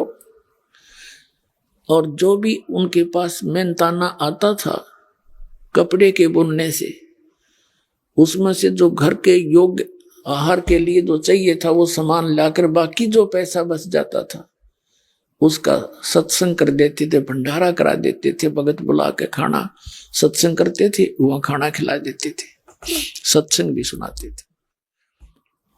और फिर हमें ये बताना चाहते थे कि तुम विश्वास करोगे ना मेरे पे, ऐसे करो फिर देखना मैं क्या करूंगा तुम्हारे लिए। एक बार किसी ने झूठी चिट्ठी डाल दी थी कबीर जी के को तंग करने के लिए, नीचा दिखाने के लिए, कि वो भंडारा करेगा 3 दिन का, सब साधु संतों के डेरा में, कि सभी आइयो 3 दिन का भंडारा है, और एक एक असर भी देगा प्रत्येक भोजन के बाद। ये लिख रखा है चिट्ठी में। एक दोहर देगा, दोहर होती थी बहुत सुंदर कंबल टाइप। तो सभी मंडलेश्वर सभी डेरा के संत अपने सारे चिल्ला ने लिया, एक जितनी बार जितनी रोटी खाएंगे, ये थमाया के पुजारी थे, और सबको एक एक असर भी मिल जाएगी, एक एक दौर मिल जाएगी प्रत्येक भोजन पे। तो उनका मुखिया ने सोची थी खूब जोटा लगेगा, खूब पैसे मिलेंगे, खूब दौड़ मिलेंगे, उन्हें बेच के फिर पैसे ले लेंगे, अपना काम चलाएंगे। 18 लाख व्यक्ति आ गए, और परमात्मा का श्याम श्याम का आटा बर्तनों में, और कबीर जी के नाम से चिट्ठी लिख दी थी। अब परमात्मा ने दूसरा रूप बनाया, सतलोक में गए, और वहां से 9 लाख बैलों से, अपने सतलोक से 9 लाख बैलों के ऊपर, पहले यही थी ट्रांसपोर्टेशन, 9 लाख बैलों के ऊपर सारा सामान लाद के, चीनी घी आटा चावल सब कुछ, और वहां लाके टेंट लगा दिए नारे नारे। वही सतलोक से ही परमात्मा के बच्चे हंस रूप में आए, और वही हंसों को परमात्मा ने बैल बना के लाए, फिर जाके वो वैसे ही बना दिए, और बाकी सेवादार भी उनके साथ आए, और अपना दूसरा रूप बना के एक टेंट में विराजमान हो गए, और काशी के चौपड़ के बाजार में वहां लगा दिए हजारों की संख्या में टेंट, और उन टेंटों में नो कारण ढेर के ढेर पूरियां के न्यारे, चावल के अलग, दूध के डेग भरे हैं, और आटा की बोरियां के नरेट। और वहां कहते बिना पकाया पक रहा। अब आते ही 18 लाख आदमी का खाना खिलाना, हाथ पांव फूल जा पूरे भारतवर्ष के प्रधानमंत्री के 18 लाख आदमियों को जो एक बार रोटी देनी पड़ जाता है। एक टेंट में आप बैठ के, केशव नाम किसे एक कहा, मेरा केशव नाम है, बंजारा होते हैं बिजनेसमैन, पहले वो वणिज करते थे, बंजारे होते थे, बैलों के ऊपर सामान लेकर इधर से उधर एक मंडी से दूसरी मंडी में बैलों पर सामान लाद कर ले जाते थे, वहां से बेच कर दूसरा सामान लाते थे, जैसे आजकल ट्रक हो गए। इससे पहले बैलगाड़ियां होती थी, पहले उससे पहले बैलों के ऊपर ये ट्रांसपोर्टेशन होती थी, ट्रांसपोर्ट का काम हुआ था। उनको बंजारे कहा करते थे। तो 3 दिन तक 18 लाख व्यक्तियों को 3 दिन और रात, दिन रात भंडारा चला, खुला भंडारा, गैब का बिन चिट्ठी बिन नाम। तो 3 दिन तक प्रत्येक खाने के बाद वो खाना खा के उठे, वहां पहुंच जा लाइन में, एक असरफी और एक दोहर उसको भगत सेवादार प्रदान कर रहे हैं, पालक बैठे हैं टेंट में। सब उनका तो बस वो माया पुजारी थे, उन्हें तो माया चाहिए थी। एक एक 3-3 बार खावा था दिन में रोटी। 18 लाख आदमियों को 3 दिन तक छका दिया कति, और फिर भी बचा रह गया सामान। तो कबीर साहब कहते हैं, कल पे कारण कौन है कर सेवा नी काम, मन इच्छा फल देऊंगा जो पड़े मेरे ते काम। अब वो ये बताया है कि जैसे मैं एज ए कबीर भक्त एक रोल कर रहे थे, यदि तुम ऐसे चलोगे और तुम पर कोई फिर ऐसी आपदा आवेगी, तो वो आपदा गौड़ सतरते ही दूर हो सके थी, जीव के बस की नहीं थी। तो परमात्मा कहते हैं, जब धनी ते काम पड़ेगा, तेरा कोई आपत्ति आवेगी, फिर देखना मेरे हाथ बहुचक्का कर दूंगा सारे संसार को।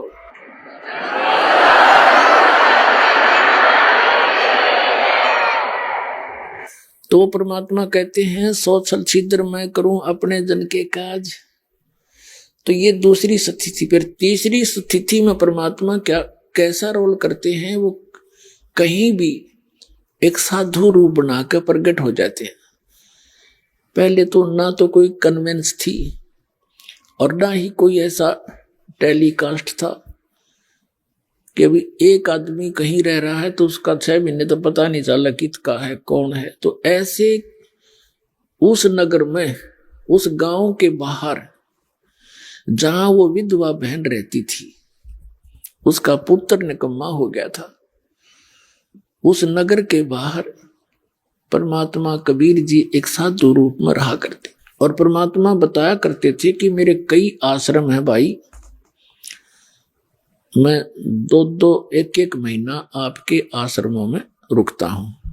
अब जैसे परमात्मा साधु रूप में उस आश्रम में आते थे, 1 महीना या 2 महीने रुकते थे, फिर चले जाते। तो जितने भी वहां भक्त थे, छोटे गांव हुआ करते, 10-20 घर उनका उपदेशी थे। तो उन सभी उपदेशी परिवारों ने गुरुदेव की सेवा के दिन बांट रखे थे कि प्रथमा को हम भोजन खिलाएंगे, द्वितीया के दूसरे का, तृतीया को तीसरा, यानी सभी अपना बांट कर उनकी सेवा का फल ले रहे थे। आश्रम में गुरुजी और साथ में 2-4 जो भक्त रहते थे, वो वह खाना नहीं बनाते थे, उस नगर से ही दोनों समय का भोजन जाता था। अब गुरुजी का भोजन के लिए सबका नंबर लगा हुआ था। एक बहन का नंबर आ गया और उस दिन उसका दूध फट गया। तो बहन ने सोचा भी गुरुजी का आज हमारा भोजन का नंबर है और खीर नहीं बनाई, तो फिर क्या सेवा करी। दूध खत्म हुआ तो वो अपनी पड़ोसन के पास गई जिसके भैंस गाय दूध देती थी। किसके पास? उस विधवा के पास जिसका इकलौता पुत्र था और वो निकम्मा हो गया था। उस बहन से जाकर उसने कहा, कुशल हो बहन। अब जैसे कोई किसी से वस्तु मांगने जाते हैं तो सीधा ही नहीं कहा जाता, अगर मुझे फला वस्तु की जरूरत है ला दे। आदमी औपचारिकता करता है, बैठता है, कुशल मंगल पूछता है, फिर उसका मूड देखता है और फिर उससे प्रार्थना करता है कि मुझे उस चीज की आवश्यकता थी। परमात्मा की सेवक बहन ने कहा विधवा बहन से कि बहन कुशल है। अब उसको कहा आजा बहन बैठ जा, और अपना सारा दुख रो दिया कि क्या कि कुशल हो। छोटे से इस बच्चे का पिता मर गया था और मैंने इस उद्देश्य से दूसरी शादी भी नहीं कराई कि मेरे बेटे की वीरान माटी हो जाएगी, ना जाने कौन किसा मिल जाएगा, इसको दुख हो जाएगा। तो मैंने इसको जैसे तैसे पाल पोस कर बड़ा किया, सोचा था भी काम में हाथ बटाओगा, ये निकम्मा हो गया। पैसे ले जाता है, घी बेच कर गुजारा करती हूँ, और पैसे नहीं छोड़ता एक भी, सारे पैसे ले जाता, शराब पीवे। ऐसे कहकर वो फूट फूट कर रोने लगी। 50 वर्ष की उम्र हो गई थी, 40 की। तो उस बहन ने समझाने की चेष्टा की कि बहन देखो, परमात्मा के सत्संग में चला करो, हमारे साथ भगवान के, आप देख रहे हो हमारे घर में भी ऐसे ही सब होया करता था, शराब भी पिया करते थे, सब छोड़ छाड़ गए। तो वो कहने लगी बहन मैं नहीं जा सकती, क्योंकि तुम्हारे तो पति सिर पे हैं, तुम्हें तो लोग कुछ कहेंगे नहीं और मेरे बारे में 100 बात बनावेंगे। अब उस समय तो वह बहन ज्यादा बता नहीं पाई, इसको कहा बहन तेरे पास एक काम आई हूं कि ऐसे ऐसे मेरे दूध फट गया, गुरुजी का भोजन बनाना था और सूखी रोटी कैसे ले जाऊं, मुझे उधारा दूध दे दे। वो कहने लगी बहन उधारा तो दो को ना, अरे ये दूध काट कर रखा था बाल्टी में, सारा का सारा उठाकर उसके पात्र में डाल दिया, अक ले जा, उधारा नहीं वैसे ले जा तू फ्री में। उस बहन ने कहा कुछ तो रख ले, अगना सारा ही ले जा। कद कद भाग जगह मेरे संता के सेवा का, देख परमात्मा की दया होती है, उसमें ऐसी प्रेरणा बढ़ती, यहां से शुभ कर्म शुरू हो जाते हैं। अब वो बहन उस दूध को लेगी, खीर बनाकर उसने तो अपना वो कर्तव्य पूरा किया।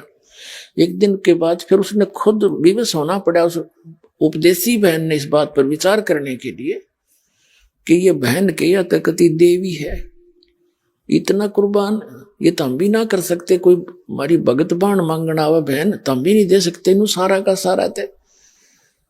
तो इसमें जगह है भगवान की। उसके पास वह बैठने लगी, जा जाकर जिक्र करने लगी, समझाने लगी कि बहन समाज की तरफ नहीं देखा करते। परमात्मा बताते हैं लोक लाज ना कीजिए निर्भय हो रहिए, यो मन संतों दीजिए तो गोविंद पाइए। लोक लाज मर्याद जगत की तरण जो तोड़ बगावे, जब कोई राम भगत गत पावे। उस बहन ने कथा सुनाई कि आपने मीराबाई की कथा सुनी है। मीराबाई मंदिर में जाया करती थी, बचपन से ही भगवान की भक्ति में लगी हुई थी। उसका विवाह हो गया था। 4 वर्ष के बाद उसका पति राजा भी था और राजा की मृत्यु होगी, विधवा होगी मीराबाई। उसके देवर गद्दी पर बैठ गया, संतान कोई थी को नहीं। तो उसके देवर ने मंदिर में जाने के लिए उसको मना कर दिया कि पहले तो मेरा भाई जीव था और लोगों का मुंह बंद था, और ठाकुरों की लड़की, पहले ठाकुर घर में जन्म था इस मीराबाई का, और ठाकुरों की बेटियां और पत्नियां औरतें घर से बाहर नहीं निकलती थी, पर्दों में रहा करती थी। लेकिन मीराबाई मंदिर में अवश्य जाती थी। उसका पति बहुत नेक आदमी था, उसने विरोध करा नहीं उसका कि कोई बात ना, तेरी आत्मा मानती है तू जाया कर। 1-2 नौकरानी को साथ भेज देता था। तो फिर उसके देवर ने उस पर प्रतिबंध लगा दिया कि तू बाहर नहीं जाएगी, तेरे ऊपर पता नहीं कौन कौन के लांछन लावेगा, उंगली उठावेगी दुनिया, ये बेइज्जती में सहन नहीं कर सकता, हमारी इज्जत का नाश हो जाएगा, और तू अपने घर पे बैठ कर भक्ति कर ले। मीराबाई कहने लगी देखो मैं मंदिर में अवश्य जाऊंगी, आप कुछ भी कहो या ना मानो। वो मंदिर में जाने लगी। तो उसने, हम ऐसे ही अनजान हैं, इस नकली परंपरा के आधार पर हम अपनी बहन बेटियों के साथ इतना जुल्म ढा देते हैं। अपना आत्माओं परमात्मा कहा करते कि बीबी पड़दा रहे थी और डोडी लगे थी बार, अब गा तू गाड़े फिरती हवा बन कुतिया बाजार। नक पे सर नक पे बनी पैरे थी हार हमेल, और सुंदरी से कुतिया बनी सुर साहिब के खेल। वो पर्दे की सुंदरी सुनो संदेशा मोर, और गा तू गाड़े फिरती है वे फिर करें सरायों शोर। जो इन ऊंचे घर बांधते हो, जिनको ऊंचे जैसे राजनेता हो गए या पहले अच्छे पैसे वाले या उच्च श्रेणी के जो लोग माने जाते हैं, वो अपनी बहन बेटियों को घर से बाहर नहीं जाने देते थे, हमारी इज्जत का नाश हो जाएगा, हमारी बेइज्जती हो जाएगी, सत्संग में तो जाने नहीं दिया करते थे। तो वहां जाए बिना इस जीव को अपने उद्देश्य का पता नहीं लगता। तो सत्संग में ना जाने के कारण वो बहनें, वो बीबी, वो औरतें जो पर्दों में रहा करती थी और सामने उनके डोडी लगाई जाती थी, कोई गैर व्यक्ति अंदर ना चला जा। तो परमात्मा कहते हैं उस भक्ति के बिना, कबीर साहब कहते हैं कबीर हरि के नाम बिना या नार कुतिया हो और गली गली भौकत फिरे फिर टूक न डाले कोई। इसी प्रकार कहते हैं बीबी पर्दे रहे थी और डोडी लगे थी बाहर, इबगा तो गाड़े फिरती है बण कुतिया बाजार। वो पर्दे में रहने वाली सुंदरी भगवान की भक्ति बिना कहते हैं आज नी वस्त्र कुतिया बन के फिरे, वह इज्जत आज गलियां घूम रही है।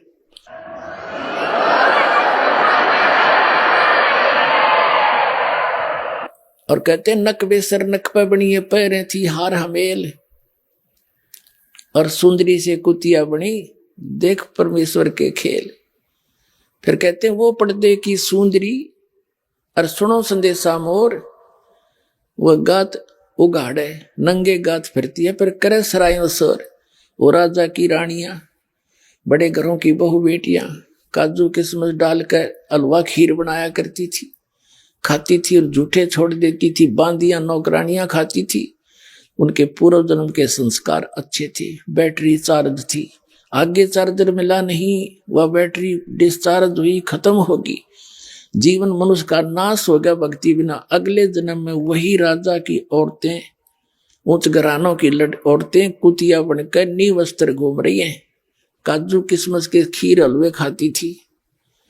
अब वो धर्मशाला के सामने बैठती है, एक ग्रास के लिए इंतजार करती है, कोई यात्री खाना खा रहा है। अब वो कैसा टूक डालता है कुत्ते को, ऐसे फेंक देता है रेत में, और फिर वो ऊंच घरों की बहन बेटियां और कुतिया बनी अंडे, और उस टूक को भाग कर खाती है। 10 ग्राम रेत साथ खाती है उस रोटी के एक टूक के, और जो बकवाद बाव थी। तो परमात्मा कहते हैं नक बेसर नक पे बनी पैरें थी हार हमेल, ये सुंदरी से कुतिया बनी सुन साहिब के खेल। एक समय एक पुल्लो नाम की बाई थी भगतनी, और एक राजा की 3-4 रानियां थी। राजा उनसे चर्चा करता था कि एक पुल्लो नाम की भगतनी बहुत अच्छी है, बहुत ही भली है, भक्ति करती है। अब औरतें तो औरत की प्रशंसा से किसी दृष्टिकोण से की जा वो घाट सुना करे। उनने सोची कोई घड़िया सुंदर होगी, राजा उसकी बहुत प्रशंसा करे। उन्होंने कहा कि एकदम उस पुल्लो ने यहाँ बुला लो ना, हम भी देख लें उसने। राजा बोला बुला लूंगा। राजा ने उस बहन को, भगतनी को निमंत्रण दिया कि बहन आज हमारे घर पे आइए, उसको सत्संग कर दो। कहा जाऊंगी भाई। अब रानी 4-5 रानियां थी, सब सोना साना सारा पैर कर गहना और 1-1, 2-2 लाख के हार गले में पैर कर खूब शंगर कर तैयार हो रही होते। अब वह बाई गई बहन, हाथ में एक लाठी, कुत्त्या हटाने खातिर छोटा सा डंडा, हाथ में माला, खद्दर के कपड़े मैले से पुराने से, पैर में टूटे हैं लीतर, और कानों में मुंह में नाक में कुछ नहीं। जब उसने प्रवेश करा तो उस रानी हंसने लगी, अज्ञा के वो बोलो सारी हंसनो खूब दांजरे पाड़े, और वो नो दिखावा अपने वो खूब पैर के बैठी थी। अब वह जान की पुल्लो कौन सी बालक थी, वह भी जान गई किस दृष्टिकोण से बकवास करी है। तो क्या कहती है कि ये गहना बाधा तन की शोभा और यूं तन का चौबांडो, और बिना भजन का कुतिया बनोगी राम भजो न रांडो। कहते हैं इस तुम के राजी हो रही श्रृंगार करके, किस पर पैरे बैठी हो तो काचा बांडो है, काचा बांडा, तड़के मर जाओगी कुतिया बनी आंडोगी, भजन करो न रांडो। यानी इनकी अपनी लैंग्वेज होती है या समझाने की। तो उनके वह बात समझ में आ गई, सत्संग किया, परमात्मा ने उन पर भी दया कर दी। लेकिन फिर वो भी राजा के साथ वहां जान लायकी। अब प्रसंग चल रहा था मीराबाई का। तो मीराबाई को उनके घर वाले बाहर नहीं जान दिया करता, उसका देवर। घर वाले ने तक मना नहीं करा, वो नेक आत्मा था। तो खूब उसने कोशिश करी। फिर उसके देवर ने सोचा मीराबाई के ना कि भाई इस तो अच्छा तो इसने मार दूं, हमारी इज्जत बची रहेगी, हम कितने नीच हैं। इस तरह की बकवास भी सोच ली। तो उसने सोचा कि अभी यूं मारूंगा तो पता चल जाएगा, नौकर नाकर की तो जिक्र कर देंगे, तेरी निंदा हो जाएगी समाज में। उसने सोचा कि तू इसको ऐसे तरीके से मार दे कि बेरा भी ना पटे। एक सपेरे से बात करी, गारडू से जो सांप रखते हैं सर्प, उससे कहा कि इतना विषैला सर्प ला दे कि एकदम डंक मारते मर जा। उसने पैसे मांग लिए, दे दिए राजा ने, एक सर्प ला दिया और उस सर्प को एक गहनों के डिब्बे में पैक कर दिया, डाल दिया। और अपने लड़के का जन्मदिन मनाना था उस मीराबाई के देवर ने। सारे रिश्तेदार इकट्ठे हो गए, आने थे वहां पर। तो उसने उस दिन सोचा कि आज वो मंगा कर सर्प उसी दिन बांदी से कहा, सभी को सुना के, जहां आम सब बैठे थे। और वो आर सपेरा डर गया था पहले दिन, वो लाकर उसको आर नहीं था, उस सर्प डाल के पैक करके लाया था। और बांदी नौकरानी को दे दिया कि जो मीरा को दे दे और कह दे सार ने पैर लेगी, क्योंकि वो कुछ नहीं पैरा करती गहना वहना। और वैसे तो विधवा होने के बाद माई पहले कुछ भी प्रयोग करती ही नहीं थी। तो उसने कहा कि उसको कह देना मीराबाई को कि सार को पैर लेगी, कदे मेरी बेइज्जती करवा दे रिश्तेदारों में। यूं ना कहेंगे भाई मर गया था पाछे, तो इसने ओढ़ने पैरने के लिए भी कुछ नहीं देता। तो इसलिए सब कुछ समझा के और वह बांदी भेज दी। बांदी ने जाके कहा कि राजा ने कहा है इस हार ने पैर लिए, रिश्तेदार आए हुए हैं, और नहीं तो तेरी खैर नहीं है, बहुत नाराज हो जाएगा तेरे थे। मीराबाई ने सोची कोई बात नहीं, मेरे लिए तो माटी है। और यूं मानना को ना नाड़ी समझ कोई भी बात भी ना बिगड़ती, थोड़ी देर डाल लूंगी, घंटा 2 घंटा। बांदी के सामने ही उसने कहा खोल बांदी, नौकरानी खोल ले ला। इसने नौकरानी ने खोला, उसमें इतना सुंदर हार था, वहां आसपास कोई बने नहीं, उस क्षेत्र में भी नहीं बन रहा था, इतना बढ़िया हार उसमें। और मीराबाई ने पैर लिया, पड़ा रह गया, माटी यहाँ है यहाँ एक जैसी है, मेरे लिए तो सोना नहीं, चांदी नहीं, हीरे नहीं, मेरे लिए तो मिट्टी है। अब पैर लिया, बांदी आ गई। अब वो गया, फिर बाद में अकमरली होगी बात है, क्योंकि बांदी के सामने सर्प, वो बांदी ने वो निकाल देती है, तो उसने बांदी से पूछेंगे कि क्या था कि सर्प था इसमें ऐसे डस गया। तो वहां वो उद्देश्य ये लेकर गया था, लोग न सोचेंगे सांप से डस कर मर गया, आप की तो सांप आ गया होगा। अब वहां कौन पूछा था भाई सांप, वो बतानिया वो सांप लड़ गया, सांप लड़ गया, उठा लो, इस तरह सोच रहा था। तो थोड़ी देर के बाद वो गया, वो मर चुकी होगी, और फिर सबको बुला के कह दूंगा अरे सांप लड़ गया भाई, सांप लड़ गया, बुलाइयो सपेरों को, खत्म हो जाए। वो जाकर देखा, दरवाजा खोला, वह हार पहने बैठी। मीराबाई से कहा कि उसके देवर ने कि दुष्टा यही काम करने जाती थी मंदिरों में, तो यही ले, तो देखा ना तेरी पोल खुल गई, कहां से लाई ये हार तू, ये हार इतना कीमती हमारे पास भी नहीं है, तू कहां से लाई। अब मीराबाई आंखों में आंसू भराई कि तू मुझे मरण भी नहीं देता, मुझे जीने भी नहीं दे रहा, आप ही हार भेजने वाला और मेरे को बदनाम कर रहा है तू, निकम्मे, तने शर्म आनी चाहिए कुछ। वो कहने लगा मैंने कहा भेजा, इस डिब्बे में भेजा तेने हार। वो कहने लगा झूठ बोलती है तू, बांदी को बुला जो लेकर आई थी। वो बांदी बुलाई, बांदी से उस राजा ने पूछा कि बांदी ये हार कहां से आया, कि जिस आपने जो दिया था उसी बक्से में था, और उसने सर्प अपने सामने बंद करवा के दिया। अब बताओ, परमात्मा जिसने रखे ये कुतरू मार सकते हैं?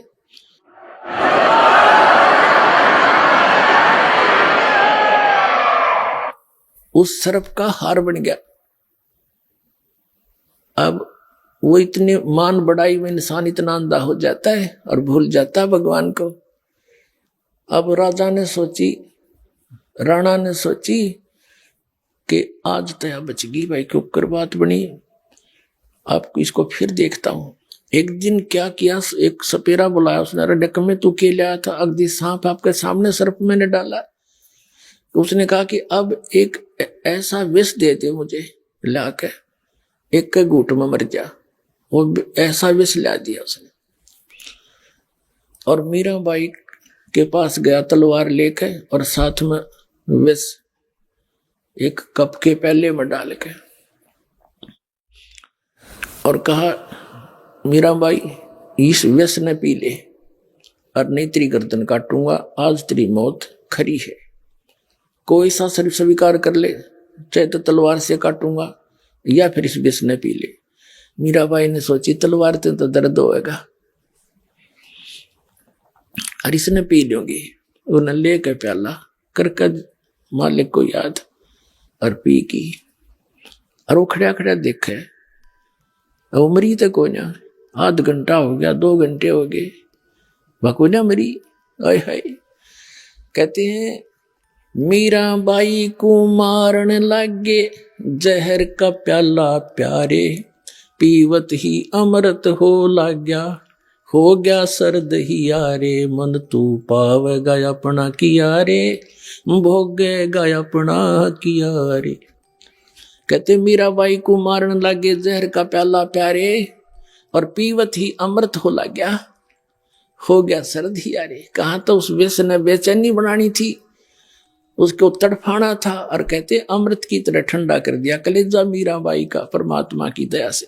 अब राणा ने सोची भैया नहीं मानने, अपने आत्माओं कहते हैं सौ छल सिद्धर मैं करूं अपने जन के काज।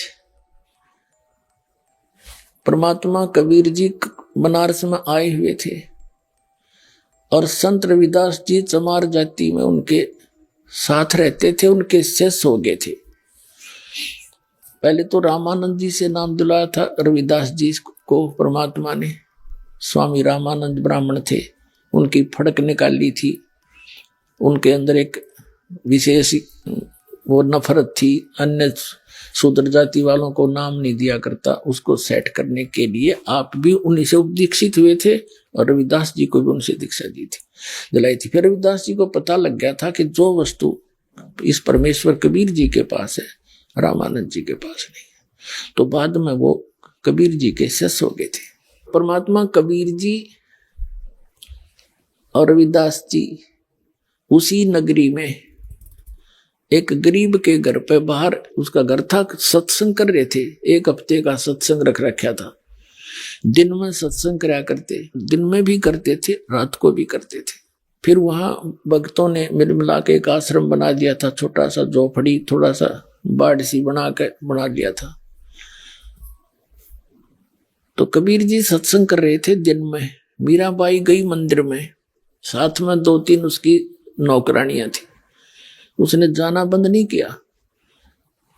तो उन्होंने देखा कि ये क्या भगवान की कुछ चर्चा हो रही है। पहले मंदिर जाती हूँ, मत्था मुत्था टेक का आई अपना क्रिया करके, फिर सोचा चल संतों के दर्शन करती हूँ। साधु दर्शन राम का मुख पर बसे सुहाग, दर्शुनी को होते हैं जिनके पूर्ण भाग। कबीरा दर्शन संत का परमात्मा आवे याद, और लेखे में हुआ एक घड़ी बाकी का समय बर्बाद।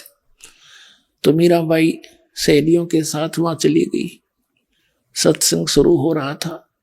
परमात्मा बता रहे थे ब्रह्मा विष्णु महेश ये अजर अमर नहीं है, इनकी जन्म मृत्यु होती है, इनसे ऊपर और परम शक्ति है, उसका संदेशा मैं लेकर आया हूं। अपने आप को छुपा कर परमात्मा ये ज्ञान दे रहे थे। मीराबाई को धक्का लग गया, क्योंकि वो श्री कृष्ण की पुजारन थी। अपने आत्माओं, यहां इस तत्व ज्ञान से आपको सब निर्णय हो जाएगा। देखो परमात्मा कबीर जी कहते हैं पिछले पुण्य से होते हैं पूर्ण हंस मुराद। जैसे ये दास पहले श्री कृष्ण और श्री विष्णु श्री शंकर भगवान हनुमान जी इनका पुजारी था, और जो साधना हम कर रहे थे वो ये दंत कथा थी ये, और इससे भी घर में सारे सुख हो रहे थे। हम ये सोचा थे इन तो हो गए, और हो रहे थे पूर्व जन्म के संस्कारों से, इनसे तो कुछ हो ही नहीं सका था, ये पता लग गया। मीराबाई को जहर पिलाया। मीराबाई कृष्ण पुजारिणी थी। श्री कृष्ण तो वो कोई ऐसा चेंज कर ही नहीं सकते परिवर्तन, तो वहां रक्षा भी करी कबीर परमात्मा ने। मीराबाई का जहर का प्याला उसने पिया और उसको ठंडा कर दिया, और वो अनुमान ऋषि श्री कृष्ण ने कर दिया। और जब वो सर्प का हार बनाया तो परमात्मा ने बनाया, कबीर जी ने। वह नु सोच रही थी, श्री कृष्ण जी ने बना दिया। तो हमने ये पता लगेगा इस बात से कि हम जो साधना कर रहे थे, छोटा मोटा कोई राहत मिले थी, वो भी ये परमात्मा दे रहा था हमारे को, क्योंकि हमारे साथ फिरता है ये। कहते जो जन मेरी शरण है ताका हूं मैं दास, गेल गेल लग गया फिर जब लग धरती आकाश। जो बच्चा गऊ की नजर में यूं साई को संत, और भक्तों के पीछे फिराइयो भक्तों चल भगवंत। जगत का पेखना पेख्या, धनी का नाम ना लेखा। जो सब कुछ कर रहा है उसका तो जिक्र भी नहीं था, रामीन देवताओं के ऊपर आश्रित थे, न ऐसे कर दिया। ये अपना कुछ नहीं कर सके। श्री कृष्ण जी के सामने पूरा यादों को लड़का मर गया कट के, और नहीं बचा सके, और स्वयं ठाकर मारने लग गए। लास्ट में से पागल से हो गए थे। इनके इतिहास में देखो। तो मीराबाई को बड़ी चिंता हुई कि श्री कृष्ण से ऊपर भगवान बतावे। दुख हुआ, लेकिन किस्मत जाएगी। प्रसन्न किया महाराज जी, जो आप बात बता रहे हो या मेरे गला उतरा को नहीं। कबीर परमात्मा बोले बेटी सच्चाई तो सच्चाई होती है, आपके गला उतरे चाहे ना उतरे। आप किसकी पूजा करती हो? कि श्री कृष्ण की। श्री कृष्ण से ऊपर मैं नहीं मानती किसी को। परमात्मा बोले बेटी ये देवता झूठ नहीं बोला करते, इनमें इतनी खासियत होती है। और तू नो कह रही है कृष्ण जी मेरे बात करा के ने। श्री कृष्ण जी तो पूछ लिए तू, इनसे ऊपर के सता है कि नहीं। अब मीराबाई ने हृदय से याद किया, श्री कृष्ण प्रगट हुए और उन्हें पूछा भगवान आज मैंने संतों का सत्संग सुना है, और सत्संग संत झूठ नहीं बोला करते, इतना तो मैं मानती हूँ। आप सच्ची बताना, क्या आपसे भी ऊपर कोई भगवान है? श्री कृष्ण जी ने कहा कि भगवान तो है मीराबाई, लेकिन वो मिला नहीं। तेरी ट्राई भी व्यर्थ है, हमने खूब ट्राई कर ली, उसके दर्शन नहीं होते। अब मीराबाई का तो धक देसी हुई, तक भाई सारी सच्ची बात है, कोई और है परमात्मा। अगले दिन जाकर चरणों में पड़ गई और कहा महाराज जी मेरा पेटा भर दिया आपने, मेरा विश्वास संतोष, मुझे विश्वास हो गया कि इनसे ऊपर कोई शक्ति है। भगवान ने स्वयं बता दिया। अब मेरा कल्याण कराओ। परमात्मा ने बताया बेटी ये खुद नासवान है, इनकी पूजा करने से जन्म मृत्यु तुम्हारा मिटे नहीं। उस अमर परमात्मा की भक्ति मिलेगी जब जन्म और मरण मिटेगा, उसकी भक्ति हमारे पास है। तो परमात्मा कहते समझदार तो संकेत तो है भाई, और फिर भी कोई ना मानना तो उसके ऐसा मूर्ख नहीं। तुरंत पुरानी संबंध तोड़ दिए कृष्ण से, अक नहीं हमने मोक्ष चाहिए, और कहा जी दीक्षा दे दो मुझे तो कल्याण चाहिए, या तो तेरा दुख देख रही हूं मैं। तो परमात्मा ने देखा कि यह ठाकुरों की लड़की, इसको देखते हैं इसके अंदर कितना भगवान की चाह है, या समाज में लोक लाज में या अंधी हो रही है। जब तक ये लोक लाज और कुल की मर्यादाओं में बंधित है प्राणी, भगवान उसको पूरा लाभ नहीं दे सकता। तो परमात्मा ने कहा कि जा बहन बेटी उससे नाम ले ले। रविदास जी की तरफ संकेत कर दिया। रविदास जी उस समय चमार जाति में, कबीर साहब जुलाहा जाति में। चमार जाति उस समय ज्यादा अछूत मानी जाती थी, क्योंकि उनका कर्म ऐसा था। अरे ये हम इस ऐसे ही हैं, उसको आदमी को ऐसे ही मान लेते। उनका कर्म था जैसे पशुओं की खाल उतारनी, और फिर उसको साफ करना, धोना मांजना, और फिर जूते बनाने। तो उसमें कपड़े का लागे बिना रह को ना, साबुन सुबुन था को नहीं। तो उनके मैल मूल मक्खी उखी लगी रहती। तो जो दूसरी ऊंच जाति के उन्होंने कहा भाई दूर बैठ जा मक्खी आवे। तो धीरे धीरे वो अछूत का रूप धारण कर लिया, ना दूर रहे वहां छुए ना। तो उस जाति में रविदास जी और मीराबाई ठाकुर जाति में। ठाकुर भी सबसे श्रेष्ठ माना करते राजस्थान में। राजस्थान के अंदर जाटों को भी शूद्र माना जाता था, इतनी प्रभुता थी ठाकुरों की। वो उनको भी ढंग से बात नहीं करते थे राजस्थान के। तो उस समय ऐसी सती थी मैं, और कहा बेटी जा रविदास से उस महाराज का नाम ले ले। और मीराबाई बैठ की जाके रविदास को कही रखा था, तो पहले इन्हों बताइए मैं कौन हूं, और फिर बताइए इस मंत्र। उनकी सोची बुद्धि चाल थी कबीर साहब की, रविदास की। रविदास जी ने कहा, बहन बात सुन, तू ठाकुरों की बहू है और मैं एक चमार हूं जाति का, और आज तू नाम ले लेगी और कल न तेरे को लोग पता नहीं क्या क्या कहेंगे, और तेरे मन में दोष आ गया ना, फिर गुरु शिष्य का नाता टूट जाएगा। मीराबाई बोली, महाराज जी मैं आपकी बेटी, आप मेरे पिता, बाढ़ में जाओ संसार, मैंने नाम दो, मैं तो कल्याण करवाऊंगी। उसी से मैं नाम दे दिया। अब पहले तो वो मंदिर में जाती थी दिन में, परमात्मा फिर रात को भी सत्संग करते थे, क्योंकि सभी काम दिन में कर लें, रात में मजदूर लोग सत्संग सुन लें। तो मीराबाई फिर रात्रि में जाने लगी सत्संग में, भाई गुरु जी यार दर्शन करेंगे हम तो।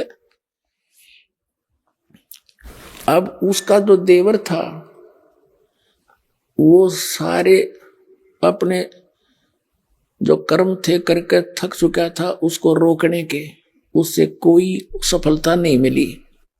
फिर उसने सोचा था कि लड़की अपनी माँ की बात मान लेती है। उसने अपनी मौसी को बुला करके, मीराबाई की माँ को बुला करके उसको समझाया था कि इसने समझा दे, अपने घर बैठ कर भक्ति कर ले, इसने हमारी इज्जत का नाश कर दिया। मीराबाई की माँ ने समझाने की चेष्टा की थी कि बेटी वहां ना जाया करे, इज्जत का नाश हो गया। और चमार जाति का बताऊं तने तो सारी ये बात बिगाड़ दी।